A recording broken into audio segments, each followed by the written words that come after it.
it was when I went back to work after having Isaac the first time, my first child. Well, Akmal's, working in the evenings and I'm working during the day. How is this going to all work? Like, my job is relationship management, essentially. A lot of events are happening before and after work hours. And so it all just felt like it hit me like a ton of bricks. Like, this is not gonna work. I was having to leave work early for the first time ever in my life. I felt uncomfortable about doing that, but I also didn't want my son to be the last one picked up at daycare. It was really... It's on your mind, yeah. It was a big struggle for me, and I was not expecting that.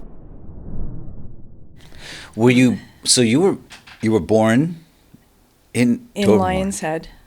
Come on. Yeah. And I think the population is like 500 people. So on a much smaller scale, I kind of understand, not when I came to Toronto, to the big city, I felt I still feel it. I identify as a Bruce County farm girl, really.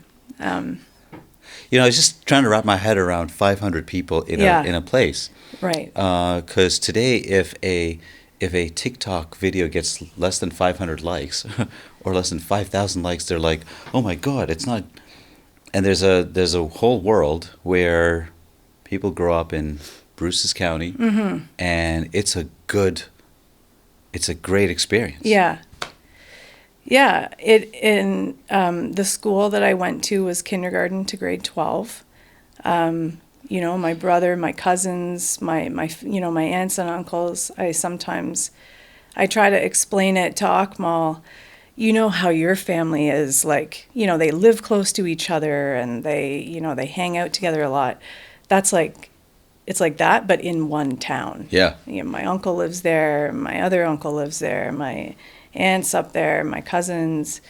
But unfortunately, there's not a lot of opportunity for employment, so people tend to move on. But just keeping that connection and my kids having that connection, because it's such an amazing community, so I do try to go back as much as possible. But some people stay. Yeah. And, there was this whole concept of, in fact, I think I read this one sort of anecdotal story about how there was an MBA student that went to some island in Africa, and how it's told, right? And how he sees a fisherman, out in the morning, catches one, early in the morning, goes home. Mm-hmm. And the story runs on where the MBA student is researching and says, and finally approaches this fisherman and says, so why do you only catch this many fish and then go home? He goes, that's all I need for the day. And he says, well, if you caught more, you could do something with that. He goes, what would I do? And he says, well, you could sell that fish. And he goes, then what? He goes, then you would have money. And he goes, then what would I do? And he goes, well, then you could go buy a fishing net. And he goes, then what? He goes, then you'll catch more fish. He goes, then what? He goes, well, then if you save up enough and you keep doing this for a while, you can get a boat. And he goes, and it keeps going, and then what? So the fisherman's going, then what? Then what? And the MBA student's going, then it gets bigger and bigger and bigger. Mm-hmm. And you get more and more and more. Mm-hmm. And the fisherman's going, and then what? And he goes, then if you do this long enough, then one day you retire. Maybe if you do this for 20, 30 years and everything goes well and you put in this many hours a day, you will have all of this. And then and he goes, and then what? He goes, then you can go home. And the fisherman looks at the MBA student and goes, what do you think I do every day? Mm-hmm, mm-hmm. Right? So I really wish he was saying that. And you talk about people leaving, mm-hmm. call it the small town, mm-hmm. to go in search of the bigger opportunities. Yeah. And, there's this dialogue that takes place between them when they go back. When you go, like you left, and you didn't leave because you're like, I don't like it here. You never said that to you, or did you say that to you? So what prompted you to leave? I would say probably my last year of high school, I was kind of like, let's go see what's out there. Okay. I'm sick of this town. Really? Yeah. Oh yeah. Like, well, had you heard about it? So I have older brothers. Right. But for the most part, we pretty much stayed in the community. It's not like my parents were really living some elaborate life, traveling around. It wasn't like that. We were farmers, working a lot. And so I think at a certain point, I think it's a pretty typical thing where, some of my friends, they get sick of it, or they're just, going off to school. When you live in a small town, there is no choice. I know that some kids that live in the city, they can just live at home when they go to university. We can't. So we often move away for school. Right. And then that becomes like, okay. The first taste. Yeah, the first taste. So, and my father did that as well, but then was like, this is not, and then moved home. Came back. We actually own where I grew up. The house that I grew up in is the house that my father grew up in. Right. And it was the land that was bought from the crown in the 1800s, the original farm. Right. And so 4 brothers, and everyone's kind of going off doing their own thing. But I left to go to school. I wasn't too, I went to Peterborough.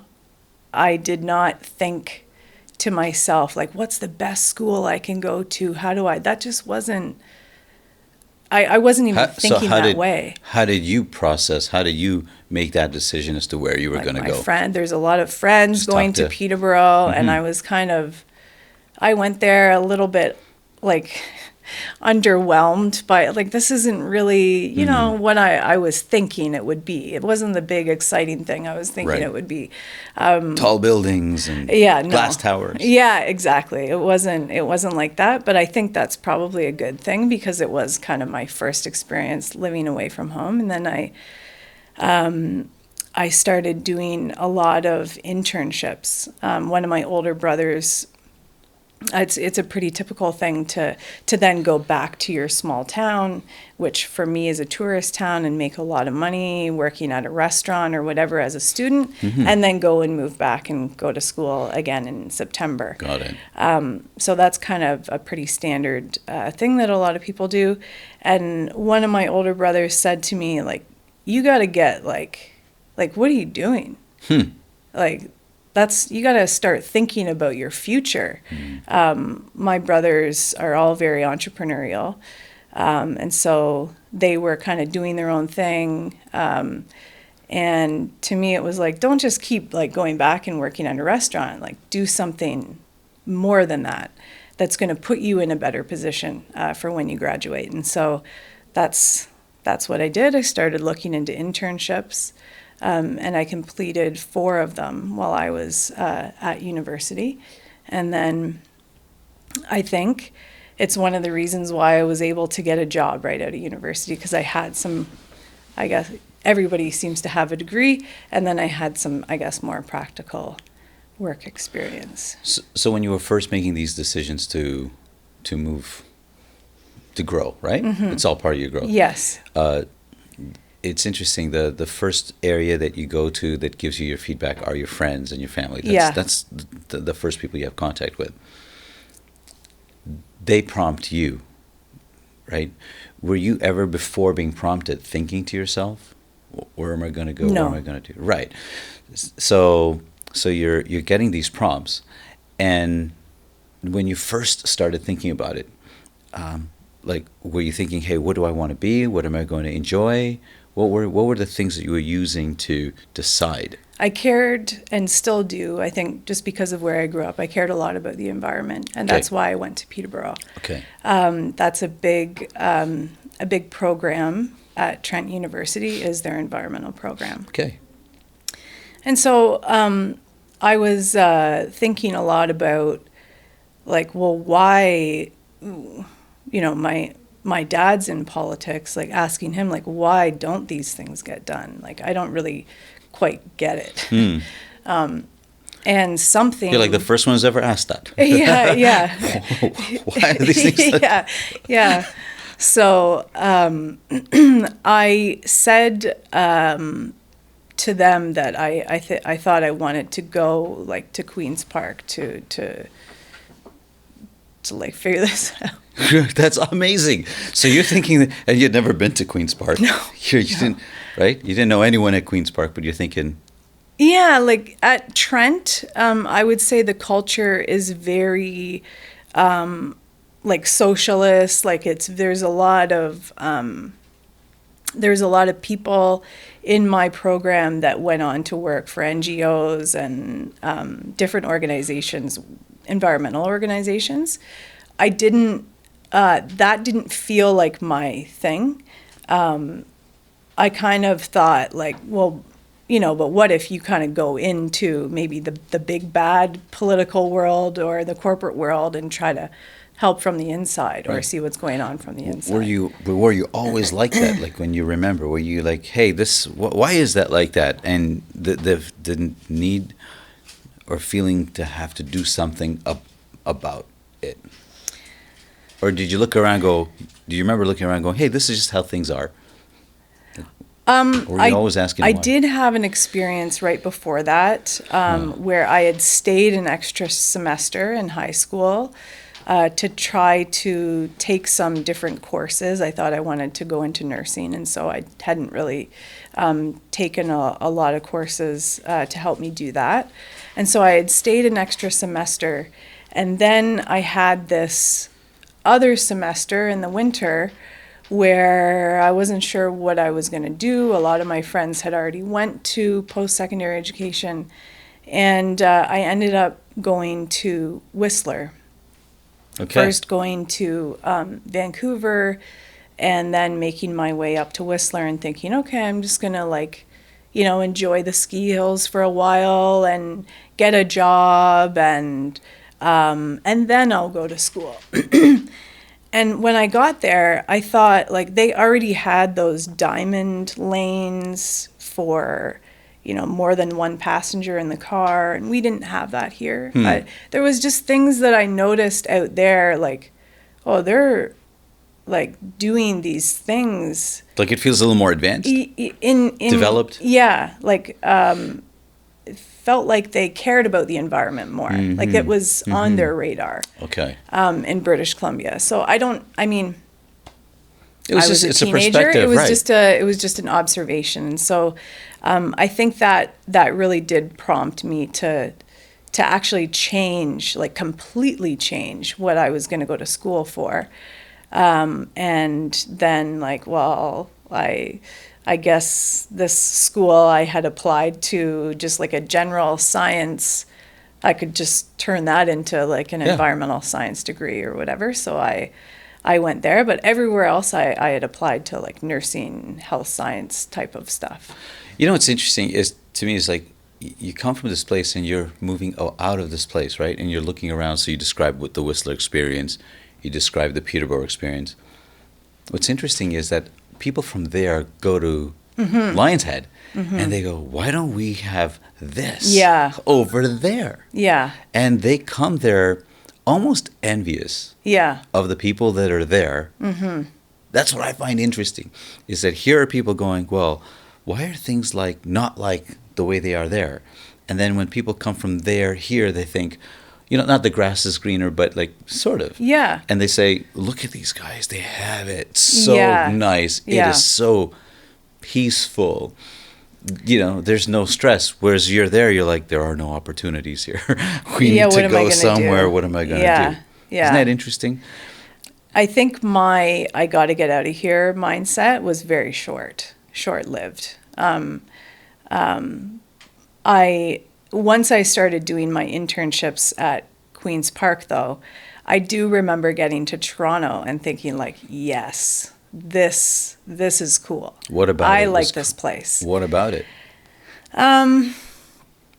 a lot more alive, just lots going on.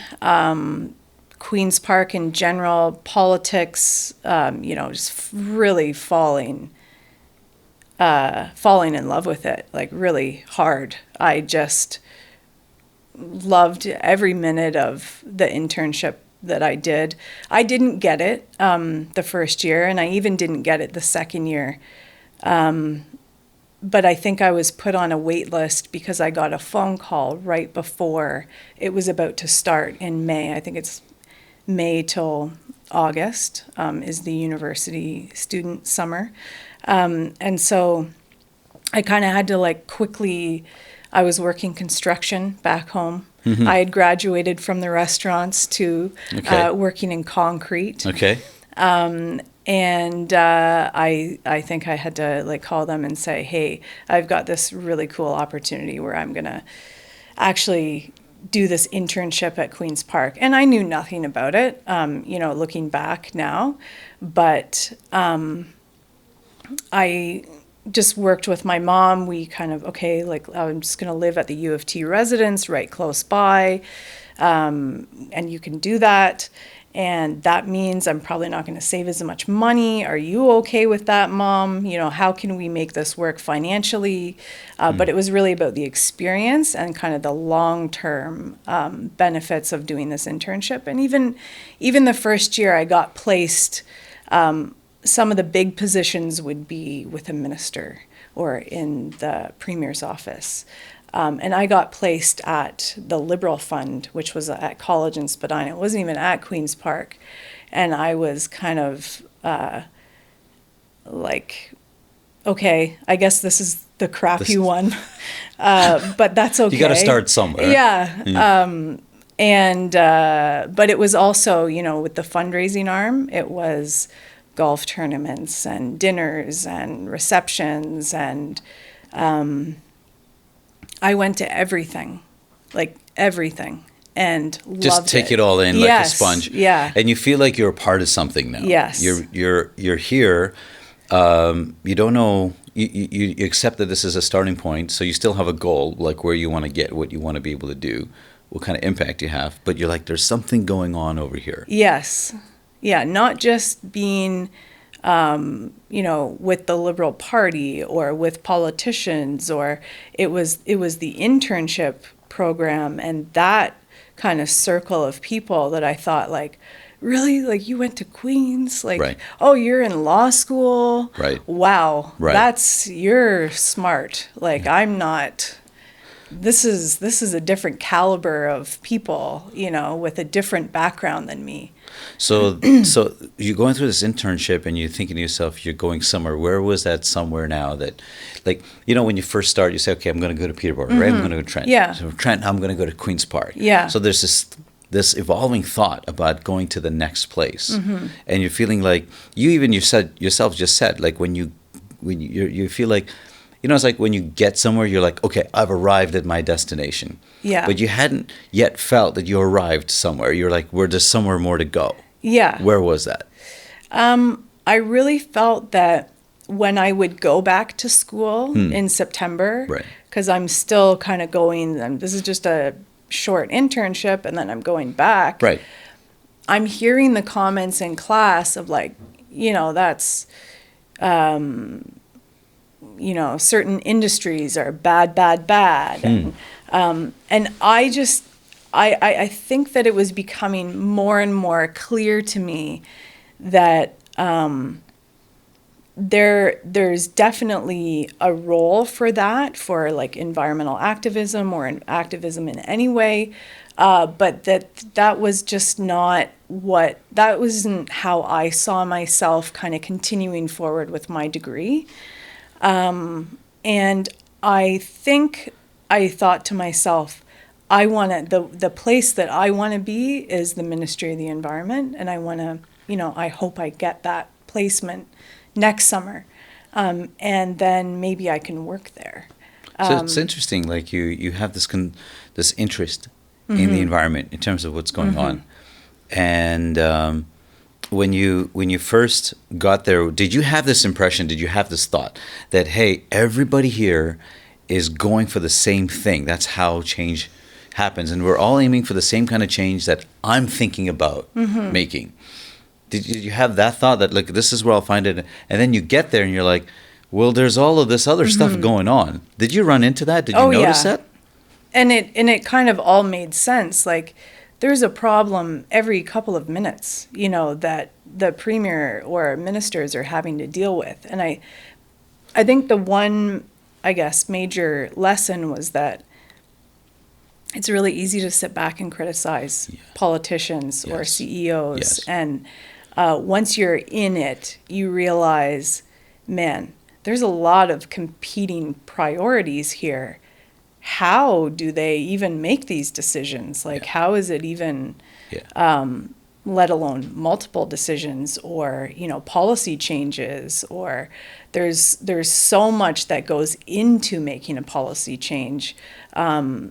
Just, you know, getting feedback from stakeholders. And so just being able to see, in my mind, I was thinking, like, this is how it, like, what an education. This is how it really works. You know, I'm getting one education in Peterborough, and then I'm getting a totally different education. It's almost like that, isn't it? In the summertime. And I felt like, you know, I was really leaning towards, like, I think I want to kind of keep going in this direction.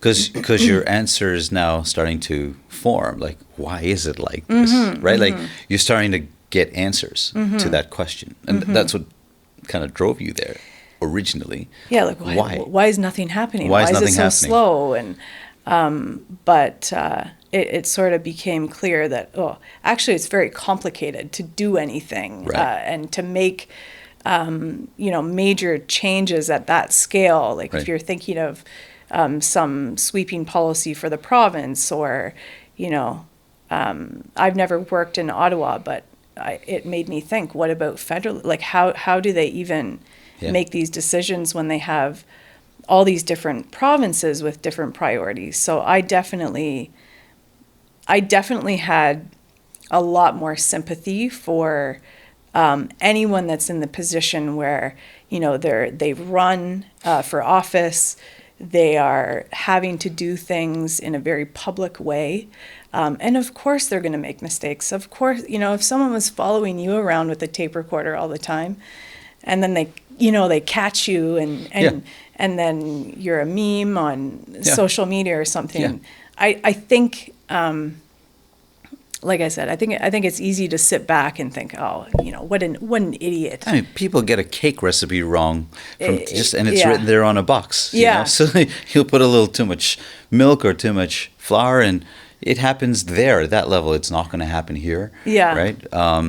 I agree. I think between sympathy and appreciation, like, it keeps going between the two. Like, they've got a lot coming at them, and quite often when we talk to them, they've got to choose something. Yeah. And they're going to, like, there's all of this. They have to figure out, this is what I'm going to have impact on, or I'm going to work on. And they don't even know that by trying to work on this, that it's actually going to even work. Meanwhile, they had to decide, right? They had to pick, because they're limited in time. They're limited in, you know, resources, and everybody kind of coming at them. I do remember my second summer, I didn't get placed in the Ministry of the Environment like I wanted to. But I got placed in the Premier's office, which was like... The show. Yeah. Okay. Like, how... Oh, really? Me? Okay. Yeah, really. Okay. All right. That was like, whoa. I was going to all the stuff the summer before. I was taking it all in. I was doing all these fundraising events, doing my best, and, you know, there were some key people there that really kind of took me under their wing, and, you're on this event tonight, or you're on that event tomorrow. Yeah, sure, I'll be there, and I'll, you know, whatever I can do, hand out name tags, whatever, I'll be there to help.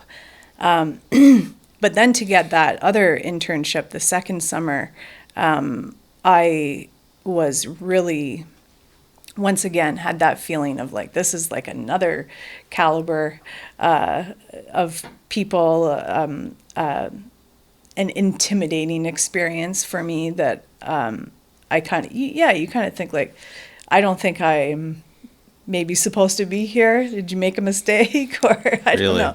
Yeah, a little bit. And then, but then you get into it, and I definitely, I just kept falling more and more and more in love with politics. So the interesting thing is you just said it. Like when you first get there, you say to yourself, maybe, I mean, I'm just listening to how you're describing it, right? Like, I got to the premier's, like, like it's, and there you're like, you're looking kind of up to it, right? Oh, yeah. To a level where you even say like, I don't even feel like I belong.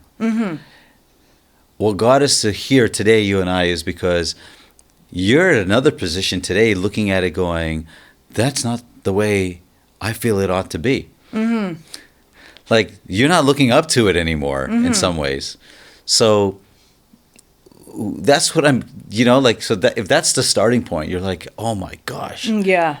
I'm around this caliber of people and there's all this stuff and everybody seems important. Yeah. And in terms of what they're doing and titles flying around, right? And the discussion being something that's like big, right? There it is again. And the glitter of it all. Like, you went there, you knew so-and-so, right? You spoke to so-and-so, they know who you are, you know who they are. Yeah. It kind of, what's the word? It's like the bling of it all. Did you feel that? Yeah, the flashy. Yeah, that I'm somebody here now? Yeah. Did you ever feel that? Oh, yeah. Or did you feel like I'm not, or like... No, I got to the point where I felt like, yeah, this is cool. This is where I'm doing supposed something to be. here. I'm somebody. And then I was kind of looking at all of the people that were talking to the politicians, and then it became something else. Like, I want to be those people. They're coming in here, they're telling, the premier or the minister or their staff, like, here's what it's like in my industry. And then it became like, that is the real success when you get success in the private sector after. That became my goal. Okay, from here, this is an experience. This isn't a career, because people get voted in and out, and I can't stay here forever. Nobody does. But obviously it's not my parents pushing me in this direction. I'm just looking around thinking, these are very successful people. And I think it's within my reach. I don't necessarily... Well, you're in the same room with them. I'm in the same room with them. I definitely didn't go to the schools that they did, or, have the educational background that they did. But I felt like I'm kind of getting the impression that, based on my first summer versus my second summer, if I work hard, I think I can make up for my lack of. Isn't that interesting? Yeah, like here we fancy are. Education. This happens a lot. I notice. It's like, and it happens not just in that context that you're talking about, but there's this feeling that people get that. I remember experiencing this myself. First is that, like, who am I really? Right? Who am I? There's that. There is why are things like the way that they are. I remember those exact same feelings too. First was like, why is that? And then it's like in the pursuit of trying to answer that question, we find out how small we are in the whole realm of things. Or we perceive it anyway, right? And we're thinking, wow.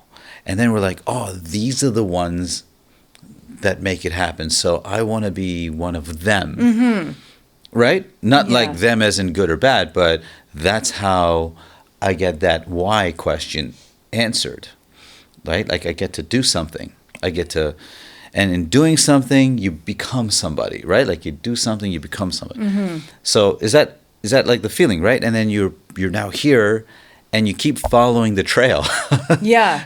And the trail of takes what you. I think success is. I keep kind of going and on this path. And you figure, like, the reinforcement of this is what success is because it looks like everybody's gunning for the same thing, that success.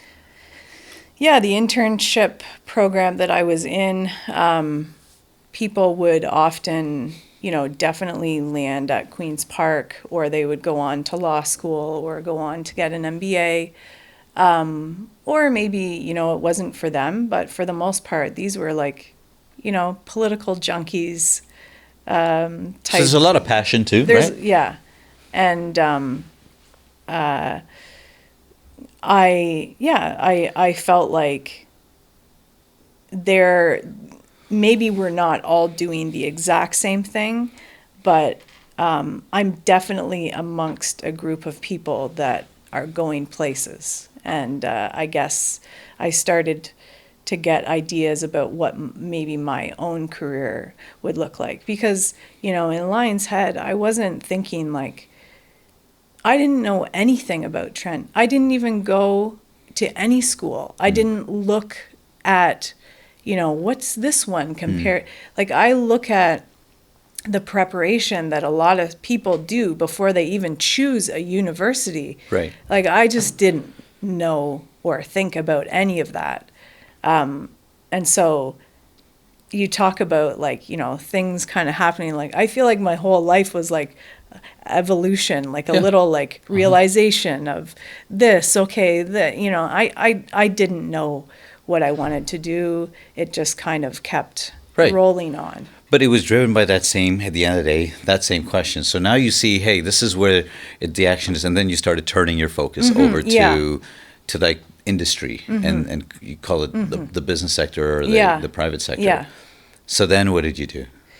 So, my first role, I had, it was government relations, and government relations in a corporation. Right. Okay. And in financial services, because I then went on to have like an actual career at Queen's Park, and I ended up in the last place that I worked was for the Ontario Minister of Finance. Right. And a lot of people kind of go on, if they're working for the Minister of Health, they go on to an organization that's kind of focused more on that area. Sure. And so I went on into financial services. Right. Okay. And I went in for my interview, and I actually was thinking to myself, like, this was about policy that was housed in the Ontario Ministry of Finance. I can, like, if there's one person that can do this job, like, it's me. And I'm not even typically that type of a, like, person with that much confidence. Confidence, say it. Yeah, it's great. You had confidence there. I went in, and I was like, this, like, I can really do this job well for you guys, because I was just there and I know all those people there, and I know what you're trying to do. And yeah, I've never done government relations before, and maybe I'm a little bit young, but I'm certain that I can do this. And it was like a really great experience. We got a lot done. And I felt kind of important because I was the only person outside of the executive team that was reporting directly to the CEO. And the CEO at the time was just a person that I still to this day have just so much respect for. And so even though today that's not really where I'm at in my life, I still look back at those experiences and think, like, I learned so much from these people. Absolutely. And so much from these experiences. Yeah. That I wouldn't be where I am today without 100%. all of that. 100%. So at what point in time, or was there a point in time that you remember that you started looking at things? So you're doing something, you're having impact, you're achieving things, you're growing. Now I'm making a decent salary. I'm supporting myself. I'm living on my own in Toronto. Like, I've made that move. And I'm kind of losing interest in having like much of a social life. And so I'm, making different goals for myself. Okay, I'm going to, try run a half marathon, and kind of making these different fitness goals. Because I'm kind of, I've been to so many receptions and parties and golf tournaments, and by this point that I'm like, Been okay, there, done that. yeah. And so I do distinctly remember going for jogs around and looking at like ball diamonds where little kids are playing, young families are, and thinking like that. I really want that. Like that looks good. Isn't that amazing? So you go to these different places, and you're like, that looks good, that looks good, but they're distinct, right, from one another. Yeah. And what I was wondering was that when you were at these galas and these dinners, and like it's pretty fancy, and right, there's important people there, and there's did you ever ask why about anything at those times, or like what was the why that you started asking that the answer to which you were like not satisfied with at some point in time? Was there ever anything that you looked at and said, why is it like this, or I don't understand, or I don't agree? It honestly just came down to the type of lifestyle, the commitment level that's required to be in politics or be at a high level in the private sector. But you were doing it. I was doing it, and you were enjoying it. It was starting to take its toll on, I think, my like physical and mental health. Like I definitely felt once I met Akmal and I had a child, it just became so amplified a little bit. Amplified, yeah. It was really all in one area of my life, work, and that was it. And I remember, thinking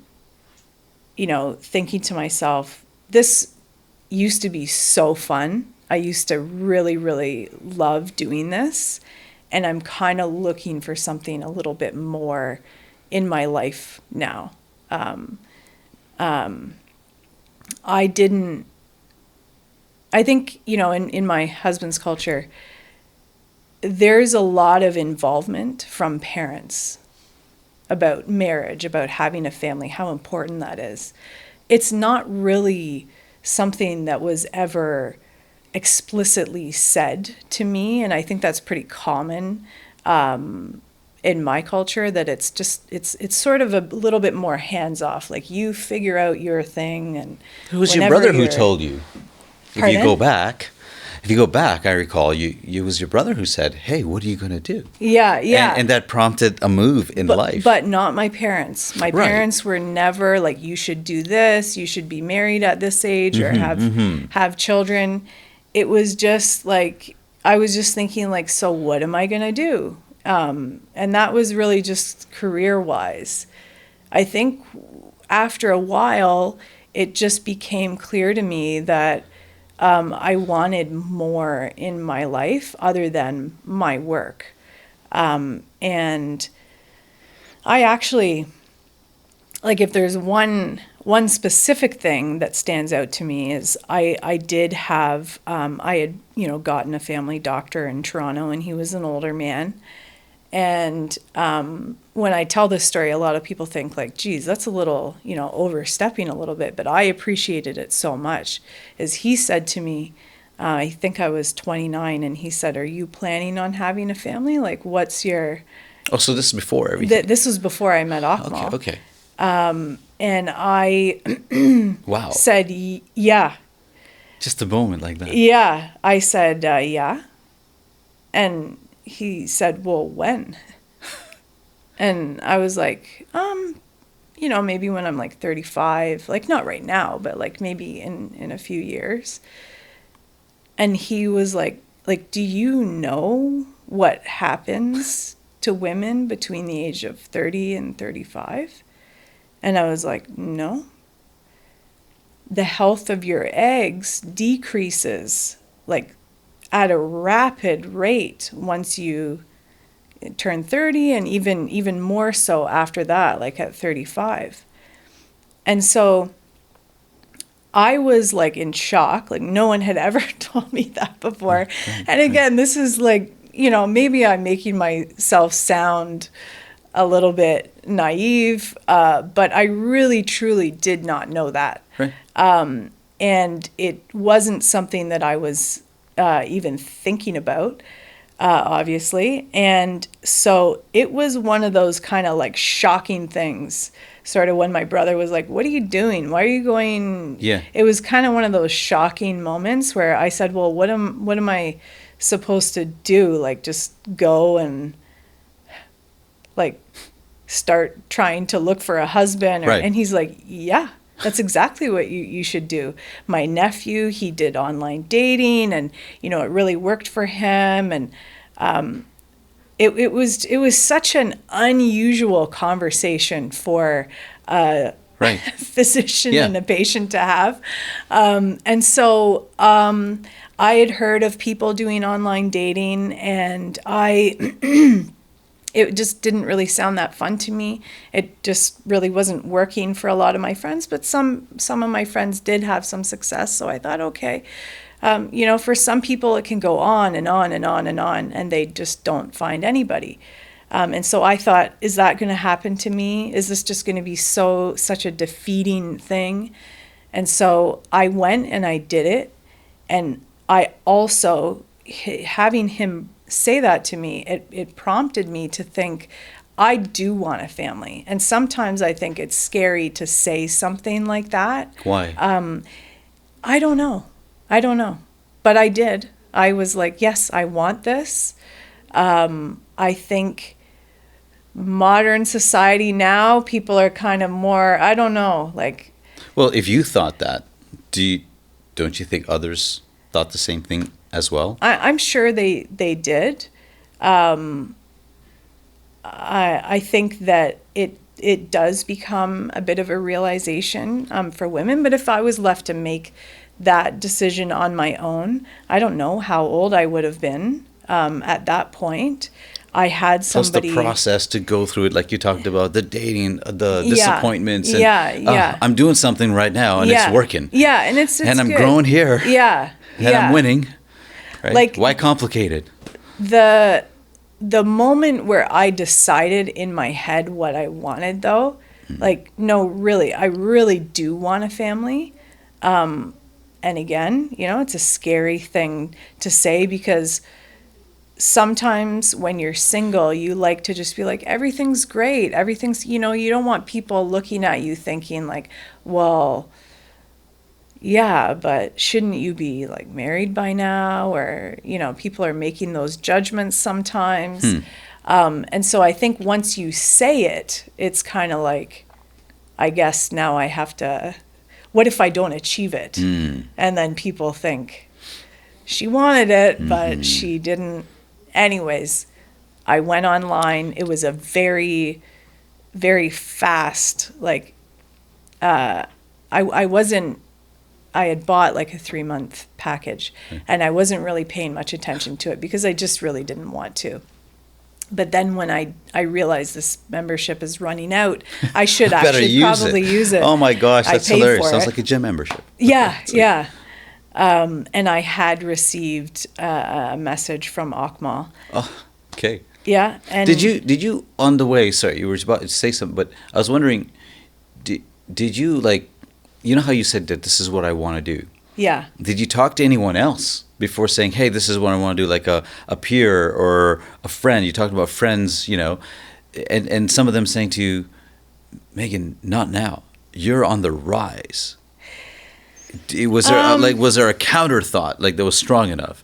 And you seemed like, from how I know you, you say, hey, this is what I want to do, and then you do it. Yeah, I'm not really but you also listen, right? And I you listen to a few people. Right. I don't listen to everybody. Fair enough. Yeah. So was there, from the people that you listen to, some who kind of like, sometimes they'll check you just to make sure you really believe in what you're doing and Yeah. you're not being whimsical, right? Yeah. So that's their role. Yeah. Did anyone check you and say, did you feel like there was a check going on, or a balance, or a counterbalance to say, or even from yourself going, a doubt, like, is this the right move right now? Because I'm not there yet. I'm on my way somewhere. And doing this could take me off that track. I've invested so much into that track. I wasn't thinking about going off the track. I was thinking, I'm going to do everything. Oh, you're going to get all of it? Yeah. Okay. Yeah. So this is not going to stop you? Yeah. Okay, No. oh my gosh, that's great. Yeah. No, okay, get it now. Yeah. So I remember, and yeah, people definitely say things like, "What are you thinking?" Like, how are you going to do both? Yeah, I think that I appear to be somebody that makes a decision, and it's like, whoa, where did that come from? But it percolates for a long time. Sure. I don't make decisions very quickly, actually. Right.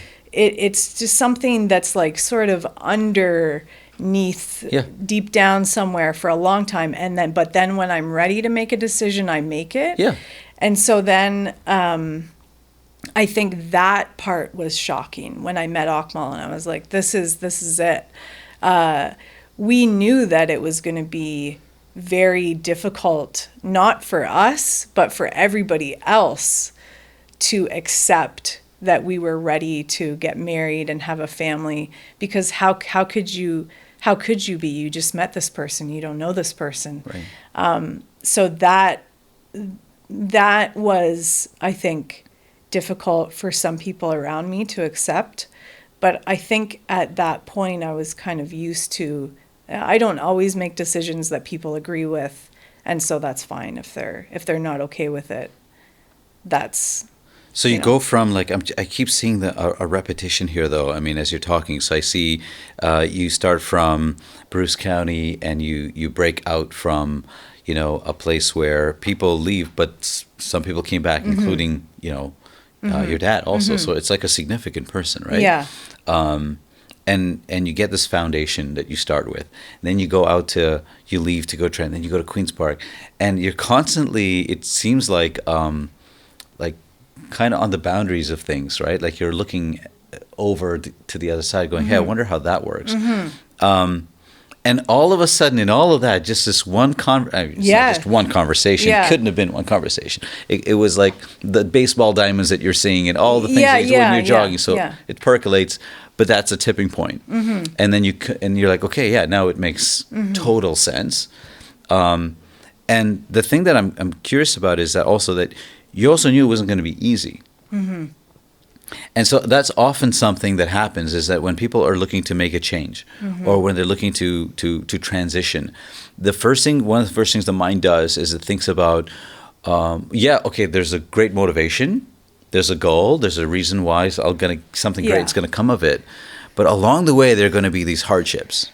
And quite often there are these questions that the hardship itself can make you turn around. Just before they are even real, it makes a lot of people turn around and say, you know what?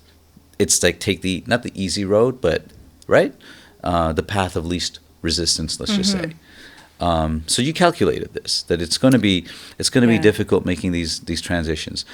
You go, you get married, you have kids, and during this time you step away from this career, this world of professional growth and advancement, and then you come back. Yeah, you go on a maternity leave, Sure. like in Canada. Right. They can, it was recently increased from I think 12 months to 18 months. So I was in the private sector though, and it wasn't a very common thing for women to take that full amount of time. There's sales to be made, there's quotas to be met. So I took maybe 6 months off. I like maybe. how you did that. Yeah, it was, I mean. That's the check. That's what comes back at you. It's never said that way. Right. But I definitely felt like the pressure of like, so how long are you going to be gone for? And it wasn't like having a child was like, whoa, wow. This is a profound moment for both Akmal and I. We are, like many new parents, not prepared for what type of a change it is. It is just so awesome. Like we are just in love with Isaac. Was our first, and then Amal. But I can see why they're like lovable. Yeah, They're so lovable, these kids. So then it wasn't. It was when I went back to work after having Isaac the first time, my first child, that it's funny because I was thinking, why did I not think about this before? Well, Akmal's, working in the evenings and I'm working during the day. And, how is this going to all work? Like, my job is relationship management, essentially. A lot of events are happening before and after hours, work hours.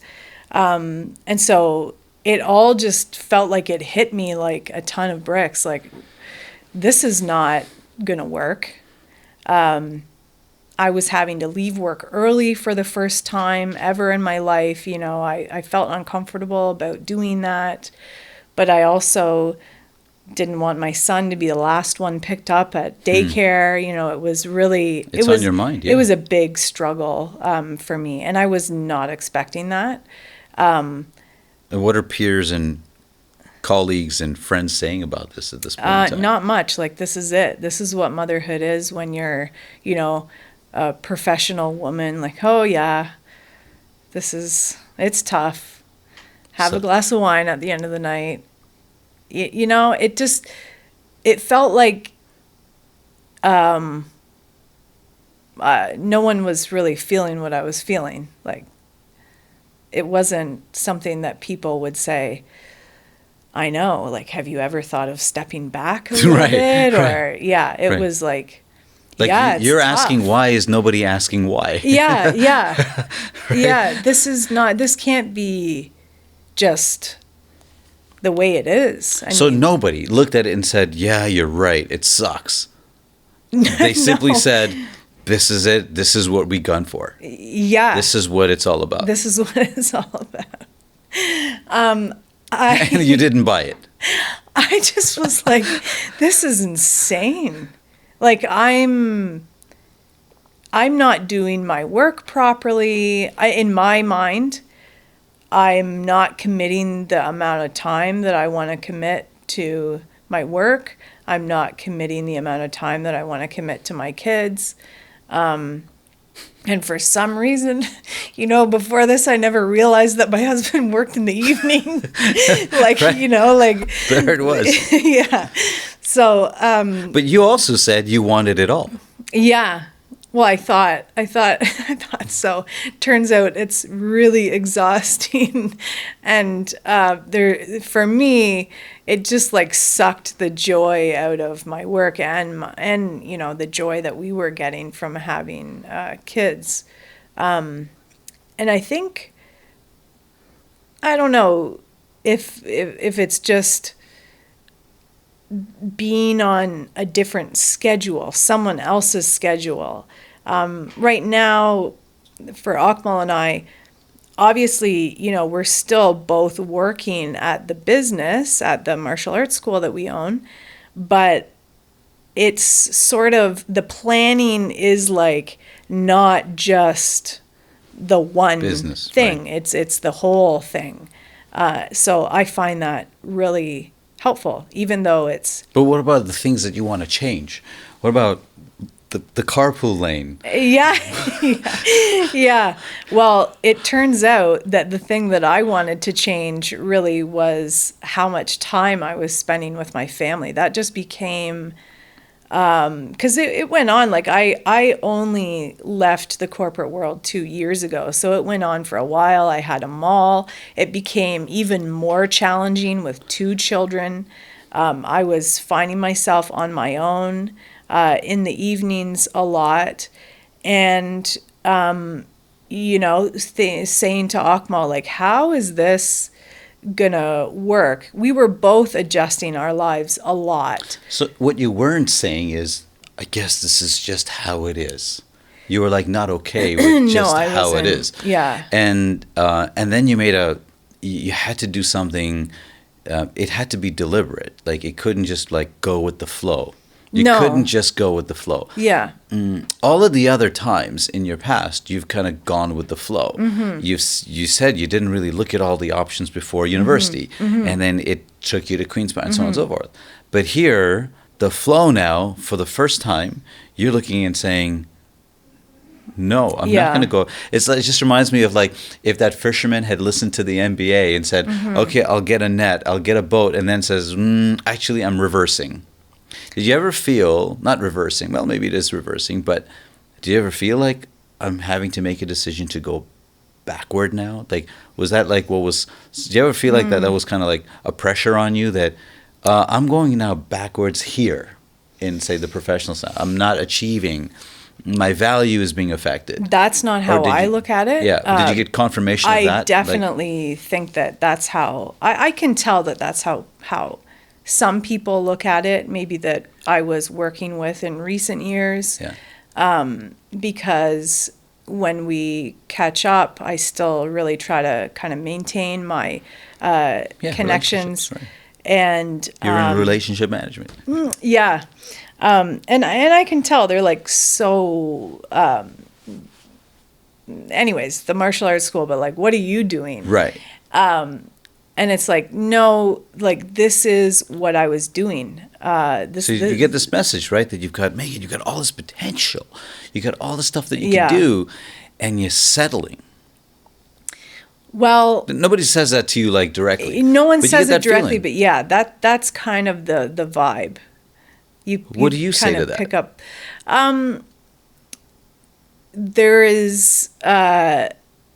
There is nothing, like, it just became, Akmal and I had a conversation. He said something like he said, I don't care if you become the Prime Minister of Canada.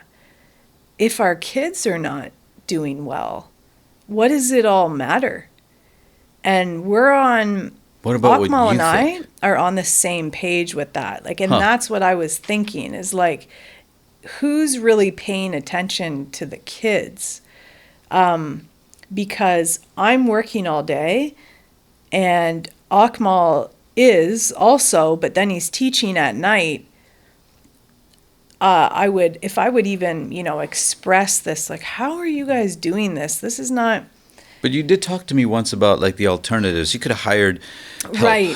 Yeah, that would be maybe a recommendation that someone would make. Like if I were talking to my friends about it. Someone to do the cleaning of the bath, like someone to do it for you. But I was thinking to myself, like, we tried to do that, like get nannies, and I then was thinking to myself, well, what, my kids are going to go to school all day or go to daycare all day and then have a nanny at night, to help me because I am just getting home from work and I haven't, someone still has to cook, grocery shop, clean, do all the boring stuff that, nobody really, I guess, has a handle on. Like when you're both running like crazy, it's like, but what about the stuff that actually matters? And I was thinking to myself, like, when's the last time I enjoy cooking? When's the last time I like cooked something that I felt good about eating? Like, that was rushed to be put together. Yeah, I just became like, guess what? I don't want to eat chicken nuggets. Like, I just really don't. That should be the title of this whole thing. Yeah. I just don't want to eat chicken nuggets. Yeah. And I realized, that's everything right there. I really don't, and this is just not, but I was thinking, like, the stuff that we're not paying attention to is the stuff, our kids, our health, what we're eating, like what we're doing. Like that's the important stuff.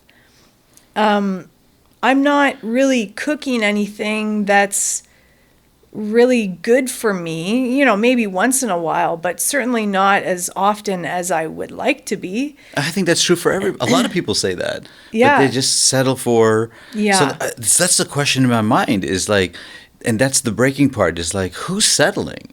Yeah. Like, are you settling or somebody else settling? Yeah, I know. That's my challenge back, actually. That's what I was feeling. Right. That's what I was feeling. I was feeling like, it's funny because it wasn't my choice to leave the corporate world. The choice was made for me. Huh. There was a group of us that were let go during the pandemic, and I was like, oh my, like, what am I going to do now? And I quickly was like, well, I better start applying to jobs and, keep this going. And then I realized that feeling lasted maybe a few days. Right. Like, it really wasn't long. And Akmal and I, obviously, were having a lot of conversations during this time about like, well, this could be something to your advantage. Yeah. And so it wasn't a decision that was made overnight. Oh man, look at her. She just like leaped out of the corporate world and took that risk for her family. It wasn't really like that. It was, the decision was made for me, and I realized I'm still really busy. Yeah, but when you say thing. this, Megan, I don't think anyone's going to deny that it's your health is important and your family's. No one's going to say my kids are not important. My health is right. Everybody says that. Yeah. But everybody also says, wait a second, you just cut your income. Yeah. By this much. Right. And you gotta. But at the same time, the school is growing. Right. Akmal's business. Right. Has, almost tripled in size since the pandemic. Right. But do you think that that's maybe why it's okay for you? Like you've got this, for safety sure. net. What if you didn't have that? What would you do? So what do you say to somebody who's contemplating, who's at that point? You've been through all of it. You have wanted the lights, not because you wanted lights. You wanted to do something. Yeah. With your life, right? And you wanted to make a difference. So you've gone through this whole journey. You're right there. You're making a difference. And then, you ask yourself, I don't know why I didn't think of this earlier, but, comes a moment and you're like, and they're sitting there right at the edge, right? And they're thinking, yeah, but it's going to be hard. And what if it doesn't work, right? I just realized that I think, never look at someone else's life and think, how can they make it work and I can't? It must be something that I'm not doing right. But I realized that there's a million different factors that goes into,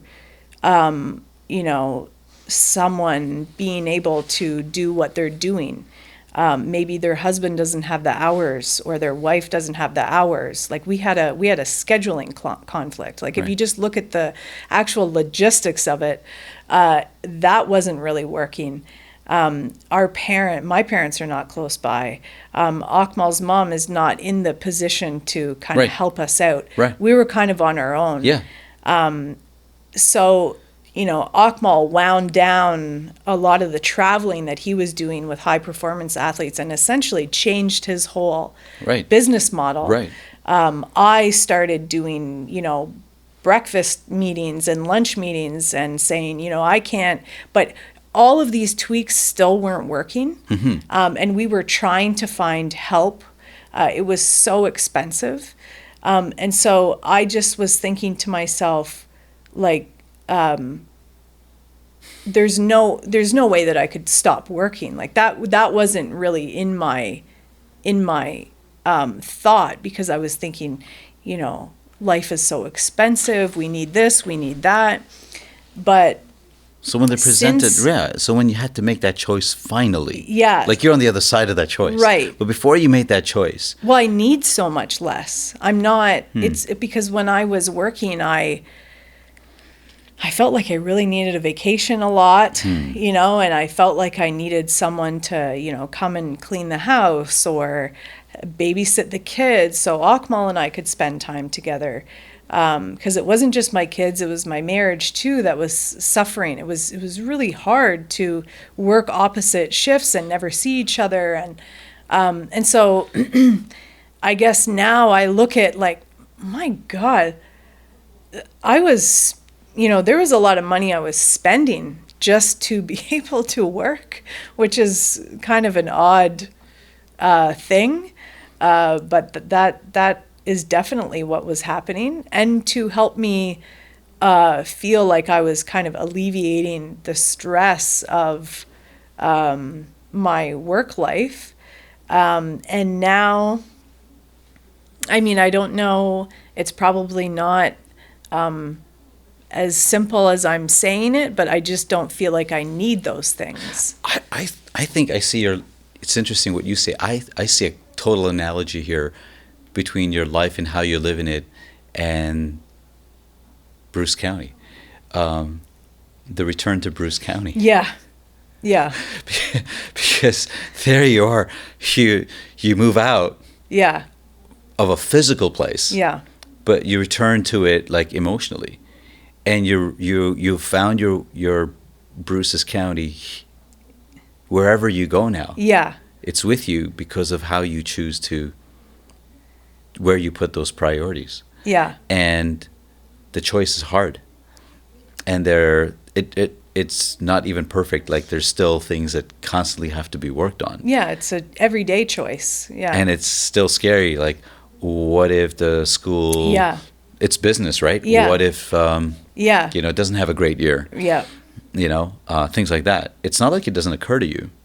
And yet, you know, you feel like, I feel like, you know, you might, at first, someone might look at life and go, but I want downtown Toronto life. I want to be something. I want to be a part of something.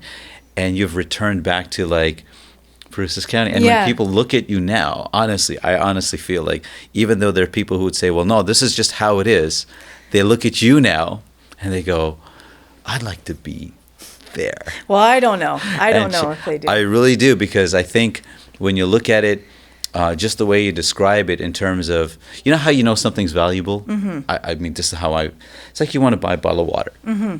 And if somebody says that's $1 and you pay $1 for that bottle of water, you know that bottle of water is worth more than $1 because you would never just give up $1 to get $1. Mm-hmm. So for you to give up something, to then have what you're experiencing now as a life, it had to be worth more. And the fact that you're not willing to turn it around and go back the other way, so you're not willing to trade the bottle of water for $1. Do you know what I mean? You're not willing to trade it back. And you've seen both sides of it. To me, that's a confirmation. You know, like when they say the grass is greener on the other side, you've been on both sides. And you sound like you're loving where you're at and what you're doing. And I just wanted an opportunity for you to share the whole experience that you did go through it. It's not like you just all of a sudden, like you didn't have options. You had options. You could go out there. There are people who are calling you to go back to work with them, whether it's in politics or whether it's, you know, in industry, and you're passing. Yeah, I would not have taken the leap myself, but since I had the decision made for me, I guess that, you know, made it a little bit easier. I've realized, like, whoa, I was missing a lot of stuff. What were you missing? I was missing a lot of conversations with my kids. Like when I'm, you know, when I slow down and I'm not just, you know, how was school? Okay, let's go on to the next thing. I get to spend a lot of time with them because I'm picking them up from school and I'm spending the evening with them. I'm realizing that they're developing into their own little humans with their own little problems, and they need they need a parent. It doesn't matter if it's a mother or a father, or they need somebody that is not just kind of quick, okay, now I'm in a conference call in the car ride to wherever we're going, so everybody be quiet. There's none of that really that I'm doing anymore. It's like I'm with them. And how much would someone have to give you to trade that? How much is enough to trade that for? I mean, right now there is no. Akmal said, like, there was a job that I did turn down in this process, and he said, I think for me that was a big moment, and it was like the smartest decision that we ever made, because everything is a decision together. We're always discussing everything with each other, and so it was like, this is big money, this looks pretty good, maybe we could make this work, and how would that look? And the more that if an opportunity presents itself and we kind of go into it, I would say I'm not there yet where I would say, okay, that looks good, I'm ready to do that. The circumstances that we're in right now, this is what's working. I don't know. You're rich when you're not willing to trade it for anything. That's the way I look at it. So thank you so much, Megan. Like, I really appreciate you walking me through that whole experience. I think it's amazing to see that you can come from a background, a life where you've got strong foundations, you've got that stability, you've got everything ahead of you. You can just go after it. And it seems like at first what appears to be settling, or what appears to be pausing it all, actually turns out to be a road to something that you would never give up for the rest of it. Yeah. And just the way you tell it. So I just thank you for taking the time and just walking us through that. Thank you for having me in.